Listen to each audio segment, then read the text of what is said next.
Bonjour à toutes et à tous, aujourd'hui je voudrais vous parler de l'omnibus. Tout le monde en parle, mais savez-vous exactement ce que c'est et surtout d'où ça vient et quelles vont être les conséquences?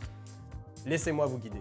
Alors tout d'abord, l'omnibus ou bien la proposition de loi omnibus provient de Super Mario. Non, pas celui-là. Le Super Mario européen, à savoir Mario Draghi. Mario Draghi a dirigé la BCE et on l'a surnommé Super Mario tellement qu'il a été efficace et qu'il a fait un super job à la BCE. Et en septembre, il a sorti un rapport qui parle des différents ajustements que l'Europe devrait faire pour pouvoir être compétitif face aux autres grandes puissances à travers ce monde. Parmi ces recommandations, une simplification sur tout ce qui touche au rapport ESG a été proposée. Et c'est de là qu'est né finalement l'omnibus qui propose différentes actions. Alors la première qui a déjà été validée, c'est le Stop the Clock, c'est-à-dire que le CSRD, l'application du CSRD est postposée de 2 ans. Autrement dit, si votre entreprise faisait partie de cette vague qui devait se conformer au CSRD pour janvier 2026, cette obligation va être postposée à janvier 2028 sur vos données de l'année 2027. Ça, c'est la première grande décision. Ensuite, il y a tout un tas de propositions qui doivent être encore validées, probablement aux alentours d'octobre 2025. Et là, de quoi il s'agit? On parle tout d'abord de modifier le plancher à partir duquel les entreprises vont être soumises à la CSRD.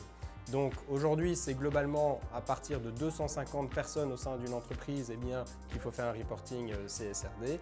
Demain, on parle de 1000 personnes, donc c'est-à-dire que toutes les entreprises en dessous de 1000 personnes ne devraient plus être obligées de faire un CSRD et seraient invitées du coup à utiliser un autre format de rapport ESG, à savoir le CSRD VSME. Alors de quoi il s'agit?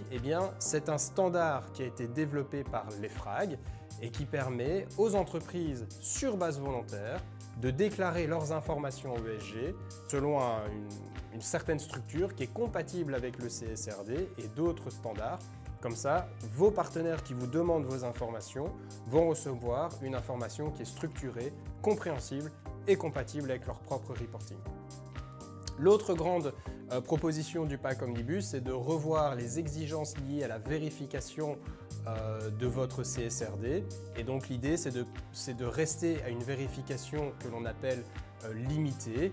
Donc c'est-à-dire que votre auditeur va vérifier ce qui a été fait, mais dans une certaine mesure, ça va sans aller trop dans le détail, sans aller trop dans le questionnement pour ne pas rendre le processus trop invasif. Et enfin, la dernière grande proposition, alors je sais que je fais simple, mais c'est l'objet de cette vidéo, c'est une réduction du nombre de points de données à devoir déclarer dans un CSRD, une simplification du CSRD.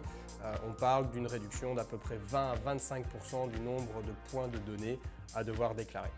J'espère que maintenant, Omnibus, CSRD, VSME, Super Mario, tout ça vous semble beaucoup plus clair et je vous donne rendez-vous à la prochaine vidéo.